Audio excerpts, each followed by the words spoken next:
Hi friend, good morning. Beauty Bengali ব্লগে সবাইকে welcome জানিয়ে আবারও আমার একটা মিনি ব্লগ নিয়ে চলে এসেছি। তো আজকে শুভ বৃহস্পতিবার, এখন থেকেই ব্লগটা স্টার্ট করলাম। ঘড়ির কাঁটায় এখন 10:30 এরকম বাজছে। তো প্রতিদিন পুজো টুজো হয়ে যায়, তারপরে তোমাদের সাথে ব্লগ করি। তো আজকে দেখলাম ফল টল কাটতে কাটতেই ভিডিওটা করি। আগেও একবার করলাম, কিছু প্রবলেমের জন্য হলো না, তো আবার করছি। তো তোমরা সবাই কেমন আছো? আমিও খুব ভালো আছি।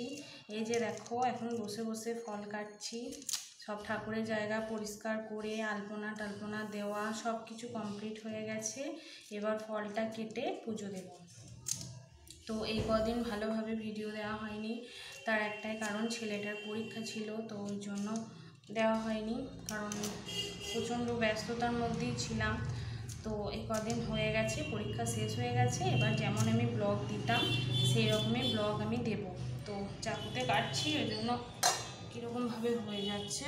তো সব কিছু কাটা হয়ে গেছে, এবার এই শসাটা কাটলেই হয়ে যাবে। শসাটা কাটলেই কমপ্লিট হয়ে যাবে, আলপনার মধ্যেই পড়লো।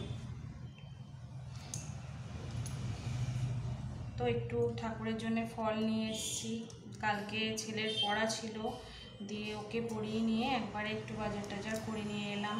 কারণ একটু পুজো দিলে কীরকম লাগে একটু ফল মিষ্টি না দিলে।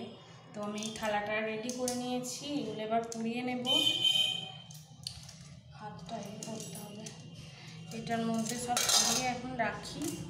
এই যে আমার ঠাকুরের প্রসাদ রেডি হয়ে গেছে। এখানে তরমুজটা আর খেজুরটা কাটতে হবে। এটা ঘটের কলা দেব, ঘট পাতবো। তো এগুলো সব কেটে কুটে নিলাম, রেডি করে নিলাম। সকালবেলায় সব কিছু কাজকর্ম সেরে তারপরে এই এতক্ষণে পুজোর জোগাড় করছি। এবার পুজো টুজো হয়ে গেলে তারপরে খাওয়া দাওয়া করব। তারপরে আবার রান্না আছে। তো খেজুরের প্যাকেটটা কেটে নিই।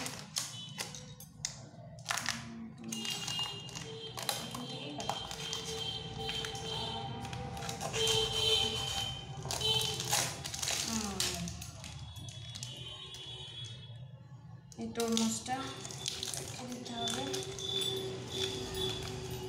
ওগুলো হাত দিও না, একটু হাতে কিছুতে হাত দেবে না, হ্যাঁ?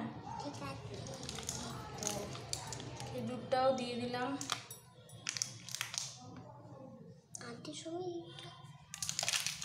সেখানে খেজুর আঙুর সব থাকুক।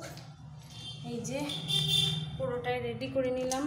এখানে সব কিছু ফল দিয়ে রেডি করে এবার আমি এর উপরে তুলে দিলাম। এখানে এবার ধূপ প্রদীপ সব জ্বালবো। এখানে ফুলের মালাটা এক্ষুনি নিয়ে এলাম, তো মালাটা এবার খুলে নেব। এখানে আর এগুলো কিছু লাগবে না, এগুলো তুলে দিই। তো অনেকদিন পর ভিডিও দিচ্ছি, আমারও খুব ভালো লাগছে। মানে